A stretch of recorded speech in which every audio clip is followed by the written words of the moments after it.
এবারের বৃক্ষমেলার মোট প্রতিপাদ্য ছিল বৃক্ষরোপণে সাজাই দেশ, সবার আগে বাংলাদেশ। বর্তমান বৈশ্বিক জলবায়ু পরিস্থিতি এবং দেশের পরিবেশগত বাস্তবতার প্রেক্ষাপটে এই প্রতিপাদ্য ছিল অত্যন্ত সময়োপযোগী এবং অত্যন্ত তাৎপর্যপূর্ণ। 9 আগস্ট 2026 তারিখে সমাপ্তির এইখানে দাঁড়িয়ে আমি অত্যন্ত আনন্দের সাথে ঘোষণা করছি যে এবারের মেলা আমাদের প্রত্যাশাকে ছাড়িয়ে এক অভূতপূর্ব সাফল্য অর্জন করেছে। বাংলাদেশের সবুজায়নের ইতিহাস এবং গণমানুষকে পরিবেশ রক্ষা সম্পৃক্ত করার ইতিহাস পর্যালোচনা করলে দেখা যায় এবং আমাদের শ্রদ্ধার সাথে স্মরণ করতে হয় আধুনিক বাংলাদেশের রূপকার, স্বাধীনতার ঘোষক শহীদ রাষ্ট্রপতি জিয়াউর রহমানকে। তিনি এদেশের প্রথম ঐতিহাসিক সবুজ বিপ্লবের ডাক দিয়েছিলেন।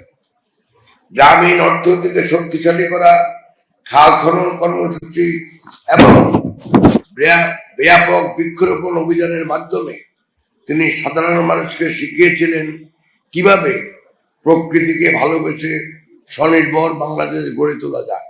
এই মহান ঐতিহ্যকে সামনে রেখে জলবায়ু পরিবর্তনের ক্ষতিকর প্রভাব মোকাবেলা, পরিবেশের ভারসাম্য রক্ষা এবং বনাঞ্চল বৃদ্ধির লক্ষ্যে গণপ্রজাতন্ত্রী বাংলাদেশ সরকারের মাননীয় প্রধানমন্ত্রী জনাব তারেক রহমান নির্বাচনী ইশতেহারের ঐতিহাসিক অঙ্গীকার অনুযায়ী গত 13 জুন 2026 তারিখে কক্সবাজারের চকরিয়ার মালুমঘাট সংরক্ষিত বনে বৃক্ষরোপণের মাধ্যমে 5 বছরে 25 কোটি বৃক্ষরোপণ ও সবুজ কর্মসংস্থান সৃষ্টি জাতীয় কর্মসূচির ঐতিহাসিক উদ্বোধন করেছেন।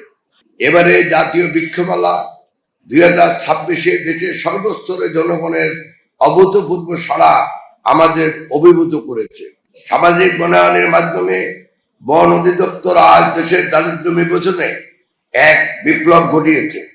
এ পর্যন্ত সামাজিক বনায়নের মাধ্যমে 1,07,000 হেক্টরের বেশি ব্লক ও 82,000 কিলোমিটারেরও বেশি স্ট্রিপ বাগান করা হয়েছে। এতে প্রায় 8 লক্ষ মানুষ প্রত্যক্ষ অংশীদারি হয়েছে, যা বিশাল অংশ নারী। বনায়ন থেকে অর্জিত কাঠের অর্থ সাধারণ অংশীজনের হাতে তুলে দেওয়া হয়েছে।